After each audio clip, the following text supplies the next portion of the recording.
नमस्कार दोस्तों, लोचन एकेडमी में आपका स्वागत है। मेरा नाम है अर्शिता अग्रवाल और हमारी करंट अफेयर्स एनालिसिस श्रृंखला में आज हम चर्चा करेंगे वैश्विक पोषण रिपोर्ट 2020। तो हाल ही में ये वैश्विक पोषण रिपोर्ट 2020 निर्गत हुई है, तो हम इसके बारे में चर्चा करेंगे।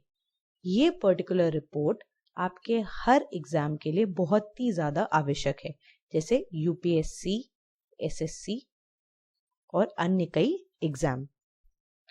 तो देखते हैं पहले क्या न्यूज़ है। हाल ही में पोषण पर विश्व की सबसे व्यापक रिपोर्ट वैश्विक पोषण रिपोर्ट जो है ग्लोबल न्यूट्रिशन रिपोर्ट 2020 प्रस्तुत की गई, जो कुपोषण यानी मैल न्यूट्रिशन के सभी रूपों में प्रसार और उसकी सर्वव्यापकता को दर्शाता है। तो ये जो रिपोर्ट है, ये जो कुपोषण यानी मैल न्यूट्रिशन कितना फैला हुआ है और कहाँ कहाँ तक फैला हुआ है, इसके बारे में बताता है, उसके सारे रूपों के बारे में बताता है। 2020 का वैश्विक पोषण प्रतिवेदन निर्गत हो चुका है।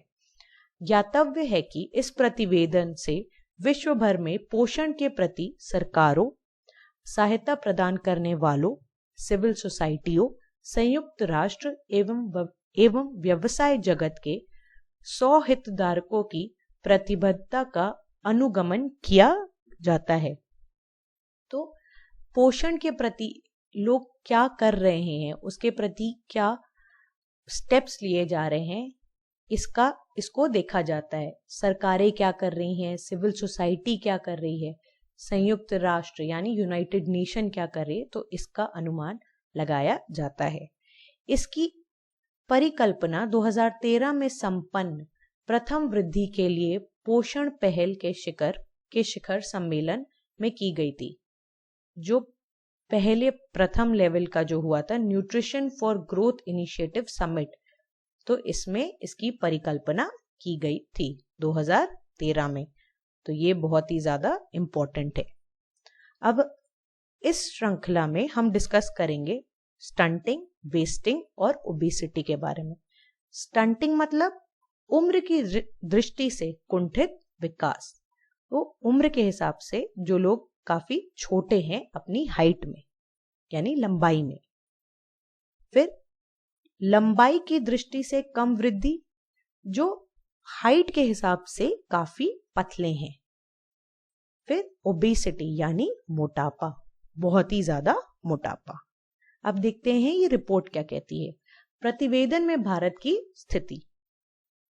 पहला, भारत उन 88 देशों में से है जो 2025 तक वैश्विक पोषण लक्ष्यों को प्राप्त करने में विफल रह सकता है। तो इस रिपोर्ट के अनुसार भारत उन 88 देशों में है जो 2025 तक जो लक्ष्य तय किए गए हैं उसको प्राप्त करने में वो फेल हो सकता है, विफल हो सकता है। भारत में कुपोषण को लेकर घर के अंदर विषमता की दर सर्वाधिक है। तो घर के अंदर यानी जो डोमेस्टिक एबनॉर्मेलिटीज है, विषमता है, वो काफी ज्यादा है, वो सर्वाधिक है।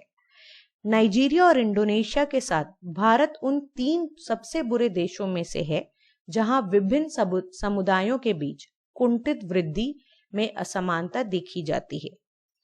तो नाइजीरिया और इंडोनेशिया के साथ भारत उन देशों के साथ है जहां पे जो समुदाय होते हैं, मान लीजिए समुदाय है, उसमें स्टंटिंग में भी असमानता देखी जाती है। अब पोषण के 4 संकेतक निर्धारित है। ये बहुत ही ज्यादा इंपॉर्टेंट है, ये क्वेश्चन में ऐसे ही उठ के इनसे प्रश्न बन जाएगा। पहला, 5 वर्ष की कम आयु के बच्चों में कुंठित वृद्धि। तो 5 वर्ष के कम आयु के बच्चों में स्टंटेड ग्रोथ जो है, स्टंटिंग है, उसके बारे में है। दूसरा, प्रजनन आयु वाली महिलाओं में रक्ताल्पता, प्रजनन यानी रिप्रोडक्टिव एज वाली महिलाओं में अनीमिया, अनीमिया मतलब खून की कमी होना। तीसरा, बच्चों का अधिक भारी होना यानी ओबेसिटी, बहुत ही ज्यादा मोटापा होना। चौथा, केवल स्तनपान पर बच्चों को रखना, तो जो ब्रेस्ट फीडिंग करते हैं उसी पे बच्चों को रखना। अब इस प्रतिवेदन के अनुसार इन सभी संकेतकों के लक्ष्य तक भारत का पहुंचना संदिग्ध है। तो ये प्रतिवेदन क्या कहता है, ये जो लक्ष्य है इन तक भारत का पहुंचना बहुत ही ज्यादा संदिग्ध है, इस चीज पे बहुत ही ज्यादा शक है।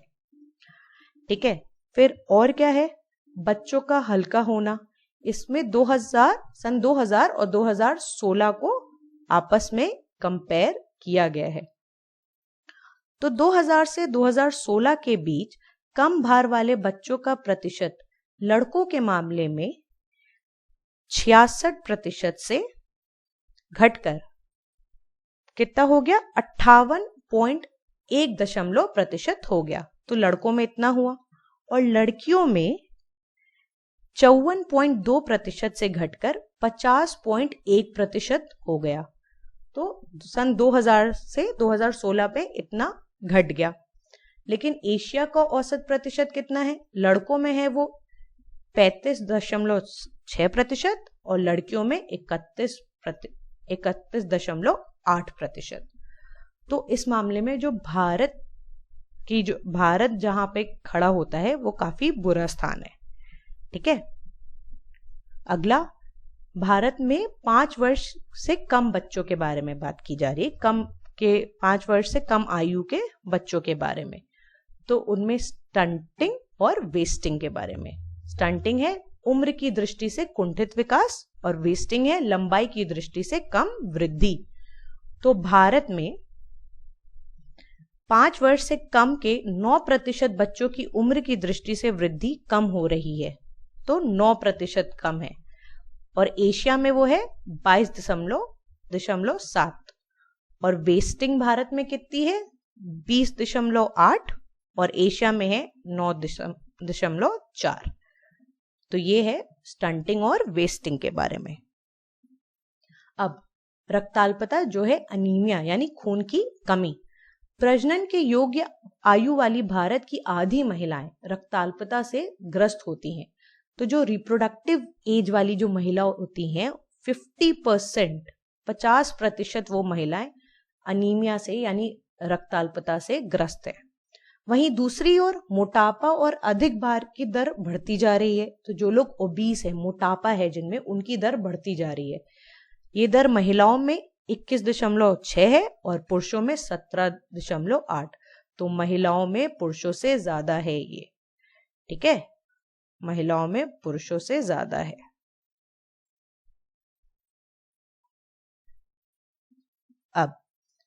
अब ये वैश्विक पोषण लक्ष्य ये क्या है देखते हैं। तो विश्व स्वास्थ्य सभा यानी वर्ल्ड हेल्थ असेंबली ने 2012 में माताओं, शिशुओं और छोटे बच्चों के लिए पोषण के 6 लक्ष्य निर्धारित किए थे, जिनको 2025 तक पूरा किया जाएगा। तो 2012 में लक्ष्य निर्धारित किए गए थे जिनका था कि वो 2025 तक पूरे किए जाएंगे।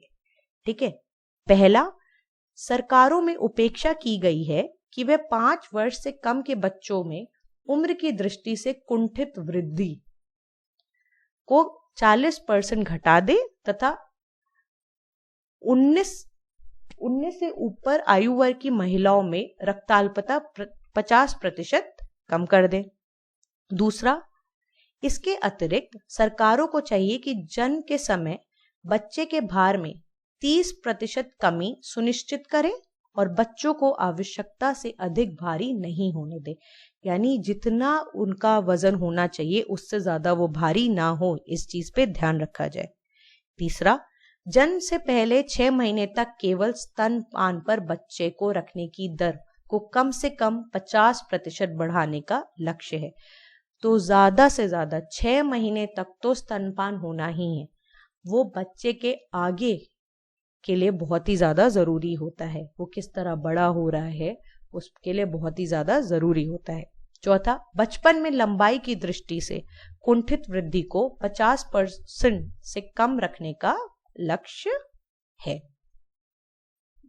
फिर तो ये था वैश्विक पोषण लक्ष्य के बारे में। अब इस रिपोर्ट में कुपोषण यानी मैल न्यूट्रिशन और असमानता के विभिन्न रूपों के बीच संबंध पर जोर दिया गया है। कहा गया है, अब हम ये देखते हैं अलग से कि कुपोषण और असमानता, उन पे जोर दिया गया है कि जैसे भौगोलिक कि लोग कहाँ रह रहे हैं, उनकी उम्र क्या है, लिंग क्या है, जातीयता क्या है, शिक्षा, धन, इन सब चीजों का कुपोषण से कोई ना कोई लिंक रहता है, क्यों उससे संबंध है, इसके बारे में बोला गया है। अब ये भी बोला गया असमानता कुपोषण का एक रूप है, जैसे कम कुपोषण, अधिक वजन, मोटापा, अन्य आहार संबंधी, इस सब से कोई ना कोई बीमारियां होती है, कोई ना कोई कुपोषण है। और भोजन और स्वास्थ्य प्रणालियों में असमानता पोषण के परिणामों में असमानता को बढ़ाती है। तो अगर भोजन और स्वास्थ्य प्रणालियों में असमानता होगी तो पोषण में भी, उसके परिणामों में भी असमानता होगी। अब इस रिपोर्ट ने कुछ सुझाव भी दिए, ये सुझाव आपके लिए बहुत ही ज्यादा जरूरी है। पहला, जो आवश्यक डेटा है उसको रखें और उसका उपयोग कैसे करेंगे इसके बारे में देखना चाहिए।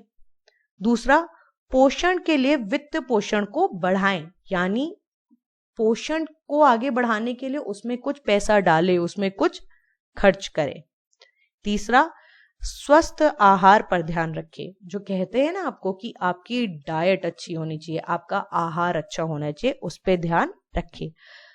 चौथा, सभी रूपों में कुपोषण को समाप्त करें। ठीक है, तो किसी भी तरह का कुपोषण हो उसको पूरी तरह से समाप्त करा जाए। तो ये था पूरी रिपोर्ट, पूरा लेक्चर हमारा इस पर्टिकुलर टॉपिक पे। अगर आपको ये लेक्चर पसंद आया है तो लाइक बटन को दबाइए, सब्सक्राइब करना ना भूलिए इस चैनल को, और बेल आइकन को भी प्रेस करें। तो हम फिर मिलते हैं अगले लेक्चर में। आज के लिए बस इतना ही। धन्यवाद।